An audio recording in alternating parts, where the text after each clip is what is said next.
চ্যানেলের নাম hi-fi blogger 86। Hi-fi একটা মানুষের চরিত্র, যেমন আমাদের কম্পিউটারের ভেতরে থাকে ওইরকম ছোটো ছোটো পাখা থাকে যাতে লাইটটা ওভারহিট না হয়। বেসিক্যালি যারা ভাবো যে স্কুটির মধ্যে চেন থাকে, অ্যাকচুয়ালি চেন না, অনেকে জানো না এর ভেতরে একটা। রবিবারের দুপুর, এখন বাজে বেলা 1:30, আর হ্যাঁ, রোববারের দুপুর ভাবছিলাম একটু শুয়ে ল্যাথ খাবো, একটু একটু নিজের শরীরটাকে রিস্টার্ট মারবো, কিন্তু না, মনে হলো এখন যে আমি এটা করলে চলবে না আমার। আর তার জন্য আজকে এই দুপুরবেলা আমি এখন ব্লগটা শুরু করছি। আর আজকে বেসিক্যালি আমার একটা খুব গুরুত্বপূর্ণ কাজ রয়েছে, যেটা হচ্ছে আমার 4 বছর 6 মাসের পুরোনো স্কুটিটাকে একটু সার্ভিসিং করা হয়, বিকজ ওকে অনেকদিন সার্ভিস করাই না। কিন্তু সেটা তো গেল স্কুটির পার্ট, তার কত কস্ট কী সেটা আমি তোমাদের সাথে শেয়ার করবো। আর দ্বিতীয়ত আরেকটা জিনিস তোমাদের সাথে শেয়ার করবো, যে এই চ্যানেলে যারা তোমরা এখন অবধি সাবস্ক্রাইব করে রেখেছো তারা সবাই জানে চ্যানেলের নাম হাই-ফাই ব্লগার 86। সো এই হাই-ফাই ব্লগারটা অ্যাকচুয়ালি কে সেটা তোমাদের সাথে আমি শেয়ার করবো। আর হ্যাঁ, ভিডিওটা শুরু করার আগে নিজের পরিচয়টা দিয়ে নিই। নমস্কার আমার পরিবার, কেমন আছো তোমরা সবাই? আমি শুভঙ্কর, তোমাদের সবাইকে আরও একবার স্বাগত জানাই আমার এই ছোট্ট ইউটিউব চ্যানেল যার নাম দ্য হাই-ফাই ব্লগার 86। আর সেই স্বাগতটা জানাচ্ছি আমার বাড়ি থেকে। সো ভিডিওটা নো স্কিপ করে পুরো এন্ড অবধি দেখতে থাকো। আর হ্যাঁ, যদি তুমি চ্যানেলটা নতুন হও তাহলে অবশ্যই চ্যানেলটাকে একবার লাইক করে, শেয়ার করে, সাবস্ক্রাইব করে শুভ কাজটা করে দিও, কারণ এই জিনিসটা শুভঙ্কর দাস ফ্রিতে তোমাদের সাথে শেয়ার করে। তো চলো, অনেক বেশি বকে ফেলেছি, এবার তোমাদের ফার্স্ট দেখিয়ে নিই যে আমার গাড়িটার এই মুহূর্তে কী কন্ডিশনে রয়েছে। ওকে, সো বেসিক্যালি এই হচ্ছে আমার গাড়ির অবস্থা। প্রথমে তোমাদের সাথে শেয়ার করি এই জিনিসটা। এটা হচ্ছে একদম সস্তার লাইট আমি লাগিয়েছিলাম, যেটা তোমাদের বলবো না লাগাতে কোনো দিনও, কারণ এটা দাম নিয়েছিল মাত্র 150 টাকা। তারপরে 2 মাস বাদে এটা খুলে একটা বেরিয়ে চলে যায়। তো আজকে এটা পুরো ফেলে দেবো এই জিনিসটা। আর আজকে এটা করাবো বিকজ এর যে কোম্পানির লাইটটা সেটার প্রায় আলো কমে গেছে, ওপাসিটি অনেক ডাউন হয়ে গেছে। আর আরেকটা সবথেকে বড় গুরুত্বপূর্ণ জিনিস, যেটা হচ্ছে এর স্পিডোমিটারে তার কেটে গেছে, যার জন্য এখন স্পিড বোঝা যাচ্ছে না। প্রায় 2-3 মাস হয়ে গেছে। গাড়িটা দেখাচ্ছে 10,207 কিলোমিটার, বাট এটা অ্যাকচুয়ালি চলেছে 15,000 থেকে 20,000 কিলোমিটার। আর আরেকটা জিনিস করাতে হবে, সেটা হচ্ছে এইখানটা জানি না দেখা যাচ্ছে কি না, এই জায়গাটা, এই যে ভাল্বটা, এইটা কেটে গেছে, রাবারের ছিল, এটা পুরো কেটে বেরিয়ে গেছে। এখন এখান দিয়ে অনেক ডাস্ট ফাস্ট ভেতরে যাচ্ছে। 2-3 দিন আগে আমি নোটিস করলাম, ওটা আজকে চেঞ্জ করাতে হবে। আর লুব্রিকেন্ট, ইঞ্জিন লুব্রিকেন্ট আর সমস্ত লুব্রিকেন্ট যেগুলো আছে ওগুলো চেঞ্জ হবে। আর বেসিক্যালি এই কাজ রয়েছে। বাট হ্যাঁ, গাড়িটার বয়স 4 বছর হলেও কিন্তু এটা আমি যখন এটা চালাই তখন আমার একটা খুব ভালো ফিল হয়, আমি জানি না কেন। আর হ্যাঁ, তোমাদের যেটা বলছিলাম যে চ্যানেলের নাম হাই-ফাই ব্লগার 86। হাই-ফাই একটা মানুষের চরিত্র, যার বর্তমানে আমার সাথে কোনো অস্তিত্ব নেই, কিন্তু আমার জীবনে কোনো অস্তিত্ব নেই, কিন্তু তার একটা সময় নাম ছিল এবং এই স্কুটিটা হয়তো তারই পছন্দ ছিল। যাই হোক, তো সেই জন্য এটার নাম রেখেছিলাম আমি হাই-ফাই। আর ব্লগার তো আমি। আর 8 আর 6 সেটা আমার জীবনে একটা পার্সোনাল কেস, আমার একটা দিন বিশেষ, তো যার জন্য আমি 8 আর 6 রেখেছি ওরকম নামটা।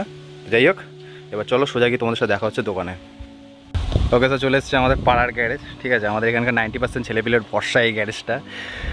লোকেশনটা বলে দিই, এটা হচ্ছে তোমার এদিক সোজা গেলে কাঁচরাপাড়া কাঁপা মোড়, এই সোজা গেলে। আর এদিকে চলে গেলে হচ্ছে ফার্স্টে এই আমার ঠিক হাতের এই কোনা, এখানে পরে হচ্ছে মনসাতলা পেট্রোল পাম্প, আর তার ঠিক আগেই। আর সোজা যদি বলো এখানে বিসিকেবি বা রিভারিচার যেই রাস্তাতে, তার ঠিক রাস্তায় কাপা থেকে আসলে বাঁ হাতে পড়ে। এটা হচ্ছে আমাদের খোকন্দার গ্যারেজ। এই মুহূর্তে আমার একটা বন্ধুর বাইক সার্ভিস হচ্ছে, তারপরে আমারটা হবে। আর অভিষেকের এই বাইকটা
স্কুটির মধ্যে চেন থাকে, অ্যাকচুয়ালি চেন না, অনেকে জানো না, এর ভেতরে একটা রাবারের চেন থাকে, চেনই বলতে পারো, লোহার নয়, এটা পুরো টোটাল একটা রাবারের হয়।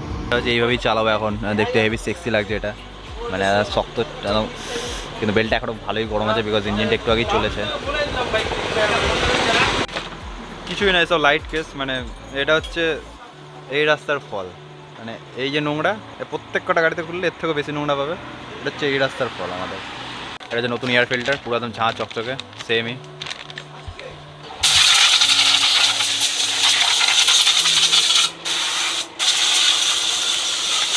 এটা হচ্ছে চাকার অপারেশন। এখন চাকাটার অবস্থা খারাপ, নেক্সট চালানে ঠিক করবো। 2 মাস এখন তো চালিয়ে নেবো বিকজ টাকা পয়সার টান চলছে, বুঝতেই পারছো।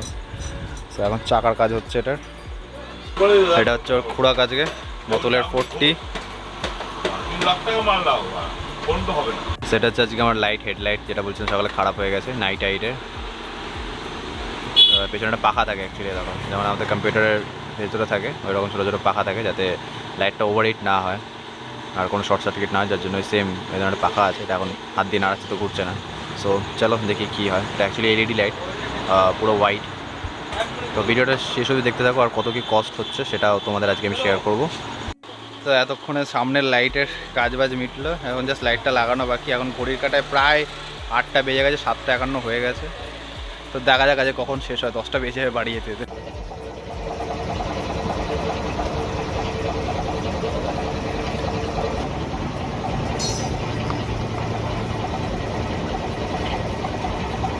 তো মোটামুটি প্রায় সব হয়েই গেছে। অভিষেক একটার কাজ হয়ে এসছে, আর একটু বাকি আছে, লুব্রিকেন্ট চেঞ্জ হবে ওটার। আর আমারটার কন্ডিশন এখন যতটা দেখা যাবে অন্ধকারে লাইটে, শুধু ওপরে এই অংশটা লাগবে, আর ওখানে ওই সামনের যে গার্ডটা হয় ওইটা লাগবে। বাদ বাকি এবার ওয়াশ হয়ে বাড়ি যাবে। আর তোমাদের এই মুহূর্তে স্ক্রিনে যেটা দেখতে পাচ্ছ সেটা হচ্ছে আজকে টোটাল কস্ট এত টাকা পড়েছে। এটা পুরো ঠিক করতে হবে না কেন, কারণ এটা অনেক সূক্ষ্ম কাজ ছিল। তো বেসিক্যালি আজকে ভিডিওটা এখানে শেষ করলাম, আর সমস্ত গাড়ির আজকে কাজ হয়ে গেছে। এবার 15 আগস্ট রাইডে যাওয়ার জন্য তৈরি হচ্ছি, আর সেই ব্লগটা খুব তাড়াতাড়ি আসছে তোমাদের সাথে। তো ততক্ষণ চলো ভালো থেকো আর ভালো রাখো, আর দেখো হচ্ছে ততক্ষণ নতুন একটা কোনো ব্লগের সাথে আসি।